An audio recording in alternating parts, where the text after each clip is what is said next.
बिस्मिल्लाहिर्रहमानिर्रहीम। अस्सलाम वालेकुम नाज़रीन, मैं जी साकियों। आज 8 मई 2024 का दिन है। मौसम और दरियाओं के हाल से आपको अपडेट कर देता हूँ। नाज़रीन, सुबह मैं आपको अपडेट नहीं कर पाया था, तो अब मैं आपको मुख्तलिफ जो हेड्स और बराज हैं मुख्तलिफ दरियाओं के, उस हवाले से भी आपको अपडेट करता हूँ कि कितना खराज चल रहा है। और दूसरा मौसम के हवाले से भी आपको अपडेट कर देता हूँ। तो नाज़रीन, सबसे पहले हम मौसम की बात कर लेते हैं। तो मौसम जो है वो आज भी बिल्कुल गर्म मरतूब है, लू चल रही है और 40 से ऊपर भी टेम्परेचर है। सिंध की बात करते हैं तो वहाँ भी जो है एक शदीद किस्म की गर्मी है। पंजाब में भी और दीगर जो खजेरी के पीके के इलाकों में भी और दीगर बलूचिस्तान के मुख्तलिफ इलाकों में भी शदीद किस्म की गर्म मरतूब गर्मी है और गर्म है मौसम। तो टेम्परेचर काफ़ी ऊपर जा रहा है। कल भी इसी तरह 9 मई को भी गर्म मौसम रहेगा, टेम्परेचर रहेगा और 9 मई की एक वैसे भी मुनासबत है। तो बहरहाल 10 मई को एक सिलसिला सेकंड टाइम पेनिट्रेट करेगा, संदाज होगा, बारिश बरसाने का रात गए सबब बनेगा। वो पंजाब के यानी शुमाली वस्ती जनूबी पंजाब में खैबर पख्तूनख्वा, अपर के पी के, जेरी के पी के, आज़ाद कश्मीर गिलगित बल्तिस्तान, मरी गिलियात, अपना बलूचिस्तान के मुख्तलिफ इलाकों में और सिंध के चंद एक मकाम पर भी बारिश का इम्कान है।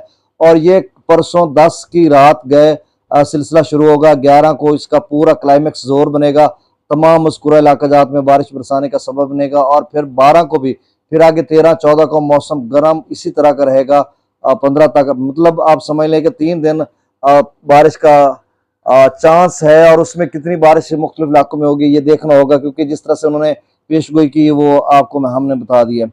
अब दरियाओं का डाटा मैं शेयर कर देता हूँ। सबसे पहले हम, अच्छा नाज़रीन, एक बात मैं और भी आपसे शेयर करने वाला हूँ कि परसों तरसों एक जियो पर जो एक इंटरव्यू दिया था पंजाब डिजास्टर मैनेजमेंट अथॉरिटी के डीजी इरफान अली काठिया ने, उन्होंने बताया था कि इस मरतबा जो है एवरेज से ज़्यादा मानसून की बारिशें होंगी और सैलाबों का खासा खतरा है। चूँकि क्लाइमेट चेंज है, माहौलियाती तब्दीली है, मुख्तलिफ ममालिक में बारिशों की वजह से सैलाब भी आए, आप सब ने वो मनाजिर भी देखे हैं। तो वो बात कर रहे थे, उन्होंने कहा था कि जून जुलाई में शदीद किस्म की बारिशें हैं और उसमें बहुत ज़्यादा चांसेस हैं इस मरतबा सैलाब के। और उन्होंने कहा कि हम हर लिहाज से तैयार हैं, किसी भी नागहानी सूरत से या एमरजेंसी की सूरत से बचने के लिए किसी भी हवाले से हमने पूरी अपना इक्विपमेंट तैयार कर रखा है। साजो सामान जो भी उनके मामलात होते हैं, स्ट्रेटेजी, हिकमत अमली होती है, प्लानिंग होती है, जो प्री प्लान करते हैं या मॉक एक्सरसाइजेस करते हैं, वो सारा काम उन्होंने मुकम्मल किया हुआ है। अच्छा, तो जो डैम्स हैं वो भी तेज़ी से भर रहे हैं अभी से। तो अभी जून का महीना खासा दूर है और अभी जब परसों तरसों बारिशों का एक सिलसिला आएगा तो उसमें थोड़ा और डैम से ऊपर भर जाएंगे। तो मतलब इस तरह के चांसेस हैं। बहरहाल अल्लाह खैर करेगा। अब दरियाओं का डाटा मैं शेयर कर देता हूँ। पहले त्रिबेला डैम का जो लेवल है वो 1467 फीट है और मंगला डैम का जो लेवल है वो 1167 फीट है। दरिया सतलुज में गंडा सिंगवल पर 0 क्यूसेक है, सुलेमान की पर 1257 और इस्लाम पर 0 क्यूसेक। दरिया रावी में जस्सर पर 1284, शादरा पर 606, बल्लो की पर 1730 और सदरई बराज पर अखराज नहीं हो रहा।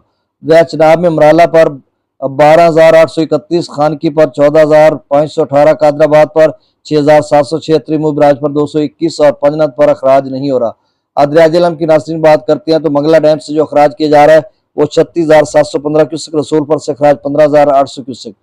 दरिया सिंध में स्कर्दो पर 9400 क्यूसेक, पी ब्रिज पर 16,400 क्यूसेक, बिशाम पर 37,300 क्यूसेक। त्रिबेला डैम से जो अखराज किया जा रहा है वो 8200 क्यूसेक, काबुल दरिया में 63,000 क्यूसेक, कालाबाग पर 84,599, चश्मा पर 72,000 क्यूसेक, तौसा बराज पर 58,196, गुड्डू पर 49,459, सक्खर पर 11,050 और कोटरी पर 640 क्यूसेक अखराज हो रहा है।